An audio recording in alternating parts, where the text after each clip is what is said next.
नमस्कार, हमारा उत्तराखंड में आपका बहुत बहुत स्वागत। मैं हूं प्रियंका। सबसे पहले डालेंगे नजर आज की हेडलाइंस पर। तीरथ सिंह रावत सरकार ने 100 दिन का कार्यकाल किया पूरा। बहुमुखी विकास की ओर अग्रसर उत्तराखंड। सीएम ने विकास पुस्तिका, सेवा, समर्पण और विश्वास के 100 दिन का भी किया विमोचन। चंपावत बनवसा के कुशाग्र यूक्रेन में होने वाली अंडर 23 फुटबॉल विश्व कप टीम में शामिल। 11 अगस्त से 16 अगस्त तक यूक्रेन में होना है आयोजन। 2022 के विधानसभा चुनाव से पहले ही कांग्रेस की नई रणनीति तैयार। मुख्यमंत्री तीरथ सिंह रावत के खिलाफ कांग्रेस का एक्शन मोड। पार्टी की नजर मुख्यमंत्री के उपचुनाव पर। उत्तराखंड में रोडवेज को 18 साल में 520 करोड़ का घाटा। उत्तर प्रदेश के अलग होने के बाद एक बार भी मुनाफे में नहीं गया निगम। उत्तराखंड में साइबर ठगी के शिकार लोगों को हेल्पलाइन से मिलेगी मदद। प्रदेश में बढ़ रहे साइबर ठगी व आर्थिक अपराध के मामलों को देखते हुए पुलिस ने की ई सुरक्षा चक्र की शुरुआत। उत्तराखंड के कई हिस्सों में रात से ही बारिश जारी। अलकनंदा सहित अन्य नदियां उफान पर। कौड़िया और गुलाबकोठी में भूस्खलन होने से बद्रीनाथ हाईवे पर। आप देख रहे हैं के न्यूज, खबरों का सारथी। बुलेटिन की शुरुआत करेंगे। सबसे पहले डोईवाला से बड़ी खबर आ रही है। डोईवाला मार्ग पर फ्लाईओवर ध्वस्त। डोईवाला से बड़ी खबर आपको बता रहे हैं। डोईवाला मार्ग पर फ्लाईओवर ध्वस्त। बड़ासी में बना है फ्लाईओवर। 2 साल पूर्व बनाया गया था फ्लाईओवर। पूर्व मुख्यमंत्री ने दोषियों के खिलाफ सख्त कार्रवाई की मांग। एनएच के अधिकारियों में मचा हड़कंप। शासन के दिशा निर्देश के बाद होगी जांच। ग्रामीणों ने लगाए एनएच पर आरोप। कमीशन के खेल में गुणवत्ता की कमी।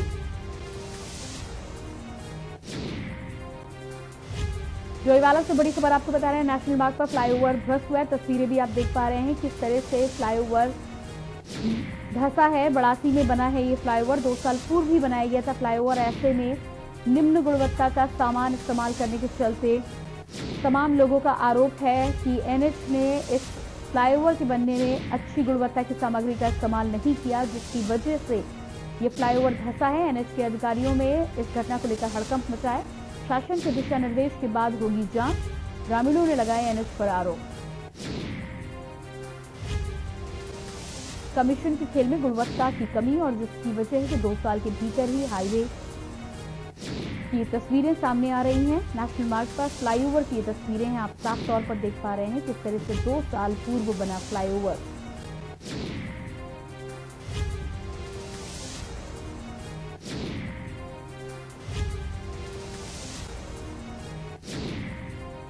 पूर्व मुख्यमंत्री ने दोषियों को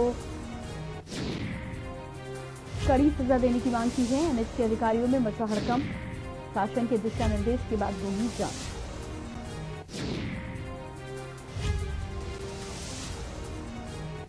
और इसकी खबर पर हमारे साथ संवाददाता राजकुमार अग्रवाल जुड़ रहे हैं। जी राजकुमार, आपसे यहाँ पर जानना चाहेंगे, जिस तरह से फ्लाईओवर की तस्वीरें सामने आ रही हैं, 2 साल पूर्व ये फ्लाईओवर तैयार किया गया था और 2 साल के अंदर ही जिस तरह की तस्वीरें हैं उसमें कहीं ना कहीं साफ तौर पर दिखाई दे रहा है कि निम्न गुणवत्ता के सामान का इस्तेमाल किया गया है। क्या है गाड़ी? बिल्कुल, देखिए 2 साल पहले इस फ्लाईओवर का निर्माण होता है। ये देहरादून, रायपुर, पड़ासी, थानों और डोईवाला के बीच का फ्लाईओवर है। तो 2 साल पहले जब निर्माण हुआ था तब उस समय भी जो इसके आसपास के फ्लाईओवर थे और जो पुल थे उनमें भी कुछ न कुछ खामियां नजर आई थी। जिसके बाद तत्काल जो सीएम थे त्रिवेंद्र सिंह रावत, उन्होंने 4 अधिकारियों को सस्पेंड भी किया था। लेकिन अब हल्की सी बारिश के बाद आप जिस तरह से हम वीडियो में दिखा रहे हैं कि फ्लाईओवर का एक हिस्सा जो है कितनी बुरी तरीके से पूरी क्षतिग्रस्त हुआ है। जो उसकी मिट्टी थी उसको लेकर कहा जा रहा है कि थोड़ी सी में टेक्निकल प्रॉब्लम है, जिसको दूर करने की बात हालांकि प्रशासनिक लोग कर रहे हैं। लेकिन अब क्योंकि मुख्यमंत्री के स्तर से इसमें जांच शुरू हो गई है, अधिकारी नामित कर दिए गए हैं, बहुत जल्दी से रिपोर्ट आ जाएगी। तो कहीं ना कहीं जो ये गुणवत्ता को लेकर सवाल उठे हैं उनकी जांच यहाँ पर होनी है। अब किन अधिकारियों पर जांच करेंगी ये तो जांच के बाद पता चलेगा। लेकिन जिस तरह से ये घटना सामने आई है तो उसको देखकर यही कहा जा सकता है कि जब 2 दिन की बारिश की हाल है तो आगे जब मानसून पूरी तरीके से आ जाएगा तो उस समय क्या कुछ स्थिति रहने वाली है। मैं इस समय डोईवाला में हूँ और लक्खीवाला जो फ्लाईओवर है वो भी अभी कुछ महीने पहले बना है, लेकिन यहाँ भी कुछ न कुछ कमियां दिखाई दे रही है। पानी भरा हुआ है, इस समय जल भराव की समस्या का सामना इस फ्लाईओवर को भी करना पड़ रहा है। लोगों में चिंता यही है कि आगे जब मानसून पूरी तरीके से आ जाएगा, बारिश लगातार होगी, तो उसके बाद क्या कुछ स्थिति रहने वाली है। तो लोगों में शंकाएं बहुत है। अब देखने वाली बात होगी कि प्रशासन क्या कार्रवाई करता है। जी जी बिल्कुल। इसके अलावा राजकुमार, जिस तरह से यहाँ पर गांव ग्रामीणों में तो चिंता बनी हुई है, लेकिन जांच के आदेश भी दिए गए हैं। क्या लगता है किस तरह की यहाँ पर खामी बढ़ती गई है अधिकारियों के द्वारा, साथ ही साथ एनएच के द्वारा, कि 2 साल में ही, 2 साल बहुत कम समय होता है किसी भी फ्लाईओवर के लिए। फ्लाईओवर की जो उम्र होती है वो सालों साल की रखी जाती है। ऐसे में इतनी घटिया गुणवत्ता के सामान का इस्तेमाल किया गया है कि 2 साल तक भी ठीक तरह से फ्लाईओवर नहीं चला है। किस तरह की जांच की कार्रवाई होगी और साथ ही साथ क्या सजा का प्रावधान है?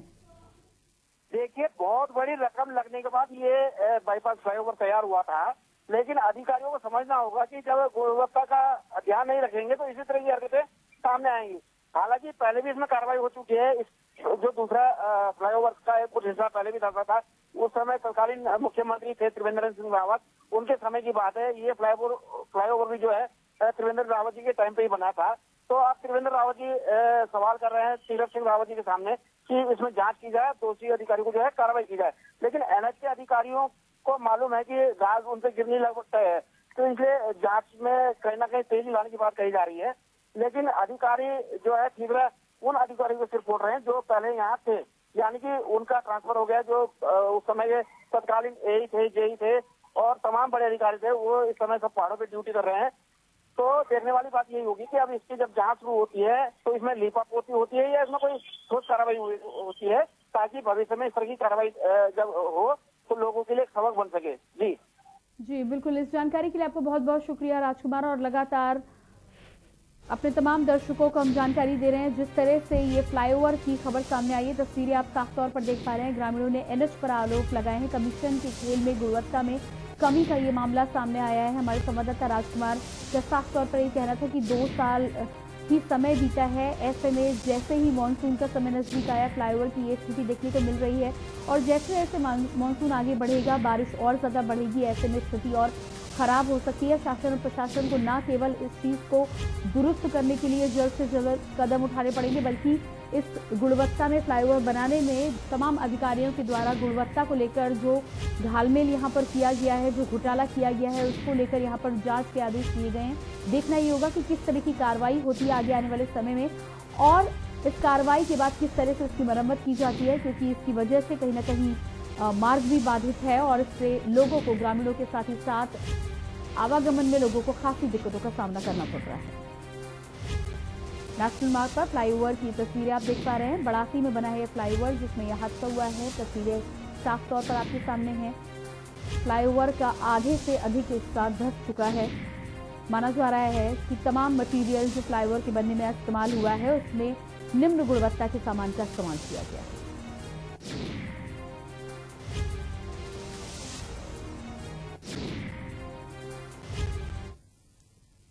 और इसके बाद बात करेंगे मसूरी की। बारिश ने बढ़ाई लोगों की मुश्किलें। मसूरी से खबर है, बारिश ने बढ़ाई लोगों की मुश्किलें। जून के महीने में ठंड ने दी दस्तक। लोगों ने फिर निकाले गर्म कपड़े। बदले हुए मौसम से परेशान पर्यटक। मसूरी से खबर आपको बता रहे हैं, बारिश ने बढ़ाई लोगों की मुश्किलें। जून के महीने में ठंड ने दी है दस्तक। लोगों ने फिर से निकाले गर्म कपड़े। बदले हुए मौसम से पर्यटक हुए परेशान।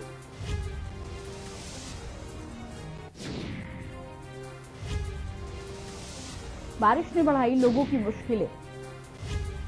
जून के महीने में ठंड ने दस्तक दी है।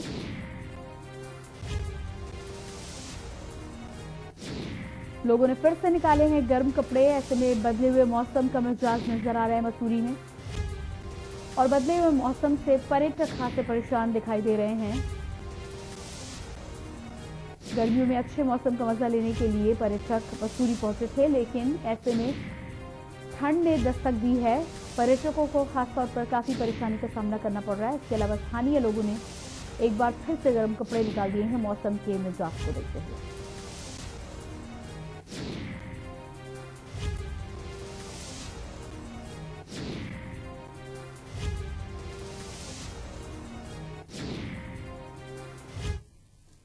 और मानसून को लेकर ही अगली खबर आ रही है। देहरादून से खबर है, प्रदेश के सभी इलाकों में हो रही है लगातार बारिश।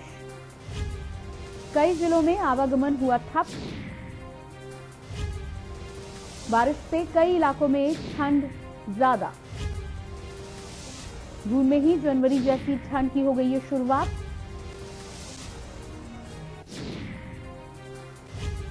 देहरादून से खबर आपको बता रहे हैं, प्रदेश के सभी इलाकों में लगातार बारिश हो रही है। कई जिलों में आवागमन ठप भी हुआ है। बारिश से कई इलाकों में ठंड बढ़ी है और ऐसे में जून में ही जनवरी जैसी ठंड की शुरुआत हो चुकी है। स्थानीय लोगों के साथ ही साथ पर्यटकों को भी काफी दिक्कतों का सामना मौसम के बदले हुए मिजाज के कारण करना पड़ रहा है। इससे पहले भी जैसे हमने आपको जानकारी दी, मसूरी के साथ ही देहरादून और उसके साथ ही साथ प्रदेश के कई अलग अलग जिलों में ठंड बढ़ चुकी है। मौसम ने एक बार फिर से लोगों को परेशान करना शुरू कर दिया है। ऐसे में जून में जनवरी जैसी ठंड होने के चलते लोगों को खासी दिक्कतों का सामना करना पड़ रहा है। और इसी खबर पर देहरादून से ब्यूरो चीफ राजेश वर्मा हमारे साथ जुड़ चुके हैं। जी राजेश, आपसे जानना चाहेंगे, जिस तरह से लगातार मौसम के मिजाज उत्तराखंड में बदलते हुए नजर आ रहे हैं, मसूरी की हमने बातचीत की और उसके बाद देहरादून के कई प्रदेशों की बात हो रही है। माना जा रहा है कि जून में ही जनवरी जैसी ठंड महसूस हो रही है। क्या माहौल है वहां का?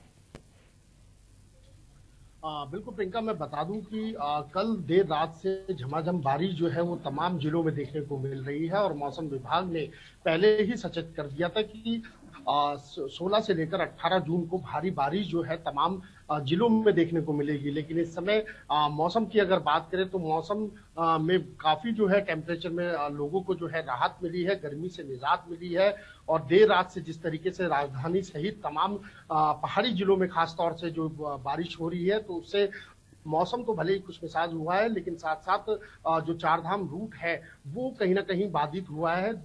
वहां 3-4 जगह पर लैंडस्लाइड होने की वजह से जो है रास्ता जो है वो बंद है और आगे भी मौसम विभाग का अलर्ट जो है वो लगातार जारी है। अगले यानी कि जो राहत है अभी फिलहाल बारिश से फिलहाल कुछ दिन नहीं मिलेगी, लेकिन मौसम का मिजाज से लोगों को जरूर राहत मिलेगी। लेकिन जो पर्वतीय क्षेत्र है जहां पर समस्या जो है बारिश को लेकर के चल रही है, और वहीं मौसम विभाग ने एक बार दोबारा अलर्ट किया है कि 21 तारीख के बाद यानी कि जून 21 तारीख के बाद जो है मौसम में यानी कि बारिश में थोड़ी राहत जो है वो मिल सकती है, यानी कि कम बारिश होने की संभावना जो है एक बार जो है मौसम विभाग ने जताई है। लेकिन फिलहाल प्रियंका इस समय की बात करें तो राजधानी सहित तमाम जिलों में जो है लगातार देर रात से बारिश का सिलसिला जारी है।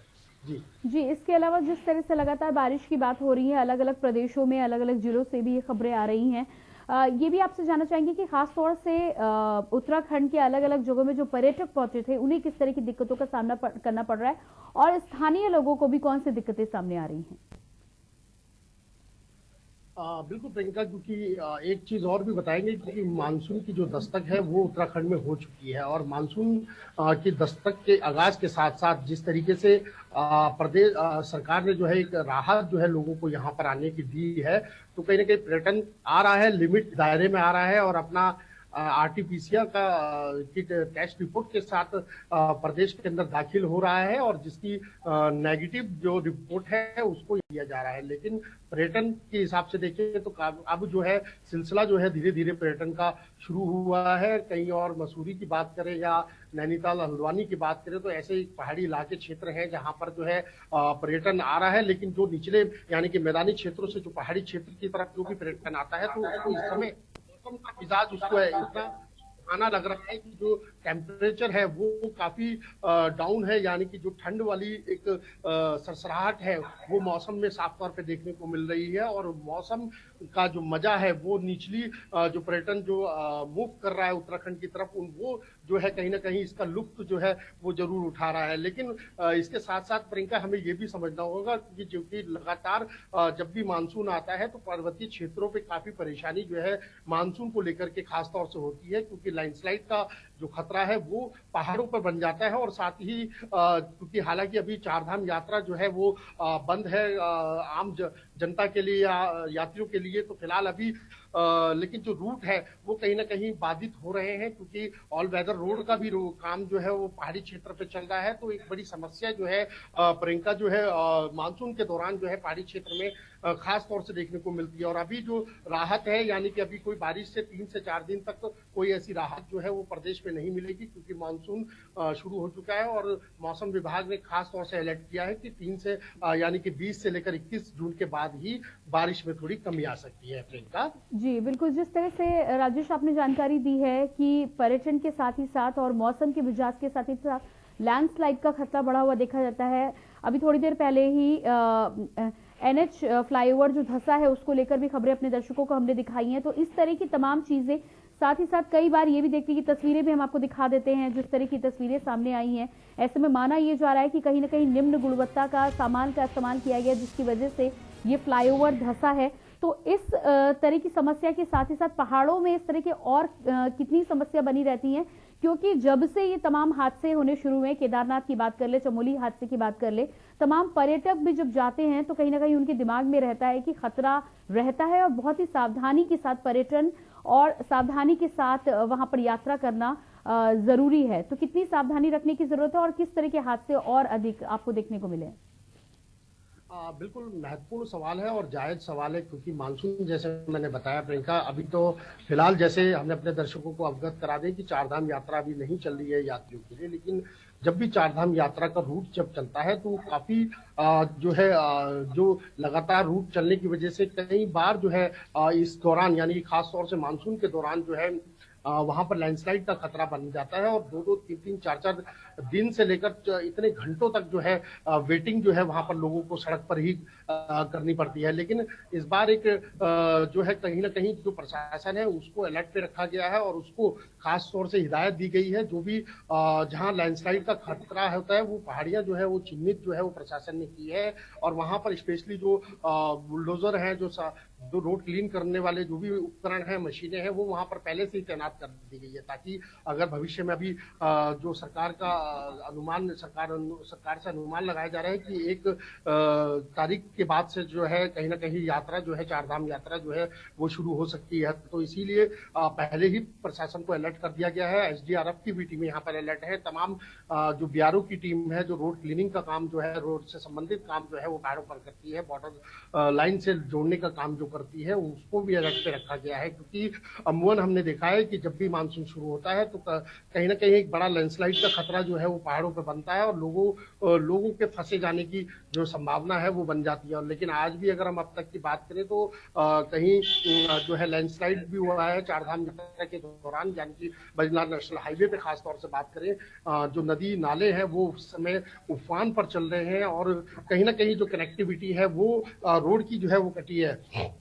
लेकिन इसके साथ साथ जो है कहीं ना कहीं एक परेशानी जो है वो आम जनता को उठानी पड़ती है, इसमें कोई दो राय नहीं है। लेकिन प्रिकॉशन बरतना जो है वो खास तौर से बेहद जरूरी होता है। अगर चारधाम यात्रा के लिए कोई आ रहा है या पहाड़ी क्षेत्र पे कोई भी पर्यटक जो है वो आ रहा है, तो ये इन सब चीजों को जो है खासतौर से मानसून के समय पर जो है प्रिकॉशन और एहतियात जो है वो एक तरीके से जो भी व्यक्ति यहाँ पर आए उसको बरतनी पड़ती है। लेकिन अभी फिलहाल की कंडीशन की बात करें तो अभी जो है जगह जगह पर बद्रीनाथ नेशनल जो है हाईवे जो है वो बाधित हुआ है। जहाँ पर बद्रीनाथ नेशनल के बीच में एक पागल नाला पड़ता है, वो वहां पर काफी बहाव जो है उस नाले का इस समय मानसून के दौरान चलता है और आज सुबह ही वो काफी फ्लो से जो है वो नाला चल रहा है, तो वहां पर रास्ता जो है इस समय बंद है। तो उससे पहले भी एक जगह पड़ती है, वहां पर भी जो है लैंडस्लाइड की वजह से रास्ता बाधित हुआ है। लेकिन जो BRO की टीमें हैं, जो तमाम रोड से संबंधित इस पे काम करती हैं, वो अपना क्लीन करने का, रोड साफ करने का काम जो है वो लगातार कर रही है। लेकिन इसके साथ एक महत्वपूर्ण बात हम और भी बताएं अपने दर्शकों को कि पुलिस ने इस बार जो है एक रूट प्लान बनाया है। अगर कोई भी यात्रा के दौरान या कहीं पे भी किसी भी जिले में अगर लैंडस्लाइड या किसी भी वजह से अगर रास्ता बाधित होता है तो रूट प्लान के जरिए यात्रियों को परेशानी ना हो तो उसको डिवाइड कर दिया जाएगा। बिल्कुल राजेश जी, यहाँ पर आपको रोकेंगे और इस जानकारी के लिए आपका बहुत बहुत शुक्रिया। और यहाँ पर अपने दर्शकों को लगातार बता दें कि तमाम मुश्किलों के साथ ही जून महीने में ठंड बढ़ा दी है बारिश के चलते, लेकिन इसी बीच आपको सीधे लिए चलते हैं बलिया, जहां पर मुख्यमंत्री योगी आदित्यनाथ अस्पताल का निरीक्षण करने पहुंचे। ये तस्वीरें हम आपको लगातार दिखा रहे हैं। सीधी तस्वीरें आप बलिया से देख पा रहे हैं, जहां पर मुख्यमंत्री योगी आदित्यनाथ एक बार फिर से अस्पताल का निरीक्षण करने के लिए पहुंचे हैं। लगातार इससे पहले भी कोविड को लेकर उनके ताबड़तोड़ दौरे जारी थे। 40 जनपदों में अलग अलग जिलों में जाकर उन्होंने दौरा किया था, स्वास्थ्य सुविधाओं का जायजा लिया था। लेकिन एक बार फिर से तमाम बैठकों के दौर से निकलने के बाद बलिया पहुंचे हैं सीएम योगी आदित्यनाथ। तीसरी लहर को देखते हुए जिस तरह से आशंकाएं जताई जा रही हैं, तमाम एक्सपर्ट का कहना है कि तैयारियों में कहीं भी कोई कमी नहीं होनी चाहिए। उसको लेकर ही तमाम राज्य के साथ ही साथ उत्तर प्रदेश में भी उत्तर प्रदेश सरकार लगातार अलर्ट मोड पर बनी हुई है। हर जिले में हर शहर में तैयारियों को लेकर जायजा लिया जा रहा है और साथ ही साथ पुख्ता तौर पर इंतजाम पहले से करने की हिदायत दी गई है। इन्हीं तमाम तैयारियों को लेकर सीएम योगी आदित्यनाथ आज बलिया पहुंचे हैं, अस्पताल का निरीक्षण कर रहे हैं। आपने देखा, साथ ही साथ मरीजों से भी बातचीत की है उन्होंने।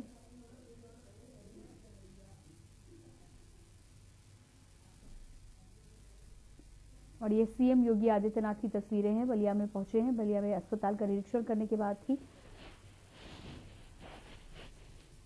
मरीजों के परिजनों से भी बातचीत की है, जानकारी लेने का प्रयास किया है कि किस तरह की व्यवस्थाएं हैं। मरीजों और तीमारदारों से लिया है हालचाल। सीएम योगी कोरोना अस्पताल का निरीक्षण कर रहे हैं। यहाँ पर कोरोना के जितने भी पेशेंट बलिया अस्पताल में भर्ती थे उनसे संवाद किया है, उनसे बातचीत की है और साथ ही साथ मरीजों और तीमारदारों से उनका हालचाल भी लिया है। तो कोरोना की लहर को देखते हुए केसेस कम जरूर हुए हैं, लेकिन इसके बाद भी उत्तर प्रदेश सरकार लगातार अलर्ट मोड पर बनी हुई है। तमाम स्थितियों का जायजा लिया जा रहा है। लगातार उत्तर प्रदेश से कोरोना केसेस की संक्रमण दर घटती हुई नजर आ रही है। इसके बावजूद भी सरकार लगातार अलर्ट मोड पर बनी हुई है। जितने भी केसेस अभी तक बने हुए हैं उन पर पूरी तरह से नजर रखी जा रही है। और इसी दौरान बलिया पहुंचे थे सीएम, कोरोना अस्पताल का निरीक्षण किया है, मरीजों और तीमारदारों से बातचीत की है, तमाम जानकारी लेने का प्रयास किया है कि किस तरह से यहाँ पर मरीजों की देखरेख की जा रही है। सुविधाओं को लेकर भी बातचीत की है। पर्याप्त मात्रा में सुविधाएं बलिया के कोरोना अस्पताल में उपलब्ध हैं या नहीं, मरीजों को क्या किसी और चीज की भी जरूरत है। इन तमाम विषयों को लेकर मुख्यमंत्री योगी आदित्यनाथ ने खुद बलिया का दौरा किया है और चीजों का निरीक्षण किया है। ये आप कोरोना अस्पताल के अंदर की तस्वीरें देख पा रहे हैं। सीएम योगी आदित्यनाथ ने मरीजों से बातचीत की है, उनसे संवाद किया। और इसी के साथ बुलेटिन में वक्त हो चला एक छोटे से ब्रेक का, जल्द हाजिर होते हैं।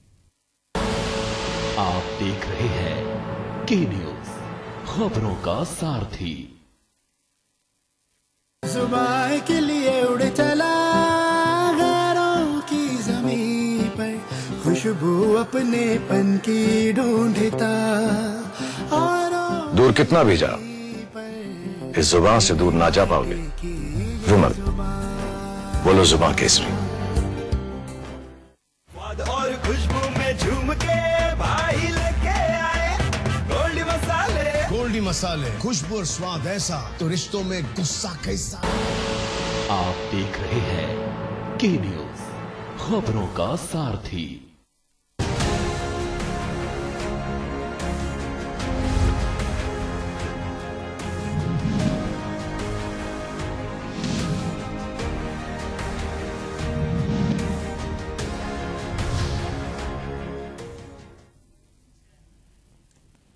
ब्रेक के बाद बात करेंगे अगली खबर की। 2022 में होने वाले चुनाव को लेकर बीजेपी लगातार तैयारियों में जुटी हुई है। बीजेपी अध्यक्ष मदन कौशिक लगातार कार्यकर्ताओं के साथ बैठकें कर रहे हैं। मद्देनजर बीजेपी अध्यक्ष मदन कौशिक ने भाजपा की कार्य समिति से पूर्व प्रदेश पदाधिकारियों के साथ वर्चुअल बैठक की, जिसमें उन्होंने पूर्व प्रदेश पदाधिकारियों की योजना के बारे में जाना, साथ ही उन्हें आने वाले समय में कैसे पार्टी के लिए काम करना है, इस पर भी जरूरी दिशा निर्देश जारी किए। तो बढ़िया शॉट उठाया था, हवा में अच्छा लगता है। कुछ दिनों के कार्यक्रम हमने जो तय किए हैं उनमें कुछ जिम्मेदारी दी है, सबके साथ वर्चुअल बैठक की है। हमने अभी जो हमारे कार्यक्रम जैसे जैसे अनलॉक होगा ऐसे ऐसे कार्यक्रमों की संख्या बढ़ेगी। इस प्रकार का हमारे जो कार्यक्रम है, जो हमारी 12 कार्यक्रम तो सीधे सीधे जो हम लोग आगे अगले कुछ दिनों में करने वाले हैं। इन 12 कार्यक्रम में जो प्रधानमंत्री जी का उद्बोधन और कोरोना काल में चुनौती प्रबंधन और सेवा एक विषय रखा है, जिस विषय को हम नीचे तक मंडल स्तर तक इस कार्यक्रम को हम करने वाले हैं।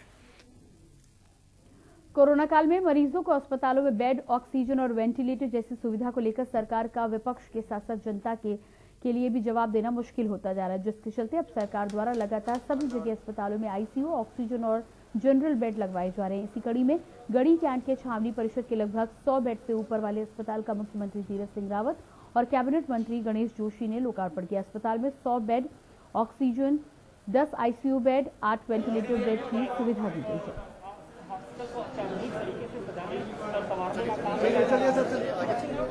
अगर हम जिक्र करें तो सूबे में कोविड एपिडेमिक के दौरान लगातार मुख्यमंत्री तीरथ सिंह का जो अपना हॉस्पिटल आज तैयार हुआ है कोविड को लेकर के। पूर्व में मैं यहाँ पर आया था जब इसकी शुरुआत थी, और उस समय जो स्थिति थी मैं बयान नहीं कर सकता, लेकिन आज देखते हुए लग रहा है कि जिस तरह का यह हॉस्पिटल बना, तो मुझे लगता है कि सेकेंड वेव तो हमारा लगभग समाप्त होते जा रहा है। तो थर्ड वेव के लिए हम लोग पूर्ण तैयारी के साथ में खड़े हैं, और यह उस दृष्टि से भी यह हॉस्पिटल। उत्तराखंड हाईकोर्ट ने शिक्षा विभाग में उत्तराखंड शिक्षा नियमावली 2006 के विरुद्ध 250 पद उच्च अधिकारियों के सृजित करने के खिलाफ दायर जनहित याचिका पर सुनवाई करते हुए राज्य सरकार से 4 सप्ताह में जवाब पेश करने को कहा है। मामले की सुनवाई मुख्य न्यायाधीश RS चौहान व न्यायमूर्ति आलोक कुमार वर्मा की खंडपीठ में हुई।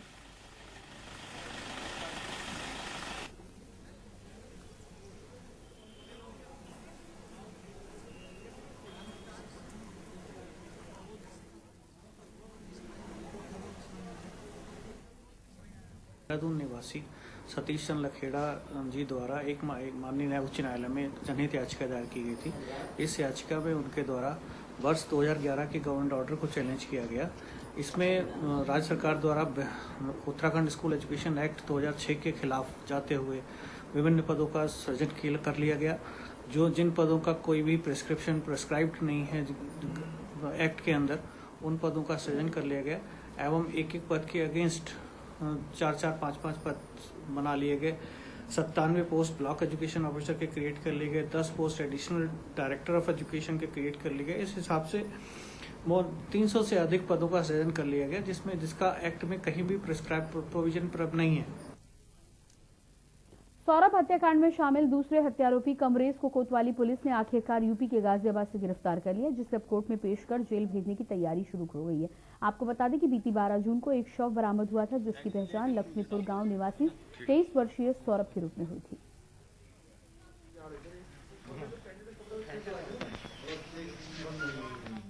कंचन हमने दिनांक 13 तारीख को ही गिरफ्तार करके जेल भेज दिया था। कंचन का बड़ा भाई इसमें सहअभियुक्त था, उसकी तलाश में लगातार हम प्रयास कर रहे थे। एक जानकारी प्राप्त हुई कि ये खोला कॉलोनी गाजियाबाद में पहुंच रहा है और इसकी जानकारी वहाँ हो सकता है, क्योंकि यहाँ आसपास यहाँ कहीं दिखाई नहीं दे रहा था। इसके बारे में कोई जानकारी भी नहीं मिल पाई थी। तो हमने 15 तारीख को 2 टीमें रवाना करके इनको फ़ोटो दे करके खोला कॉलोनी के आसपास के इलाकों में फ़ोटो दिखा करके पूछताछ का कार्यक्रम शुरू किया, और उस पूछताछ के कार्यक्रम में हमें सफलता मिली। 16 तारीख की शाम को जब लगभग 5:30 बजे के आसपास इसको खोला कॉलोनी थापर गेट पहलवान मार्केट से इसको गिरफ्तार किया। और फिलहाल इस बुलेटिन में इतना ही। बाकी खबरों के लिए देखते रहिए के न्यूज़ इंडिया। नमस्कार।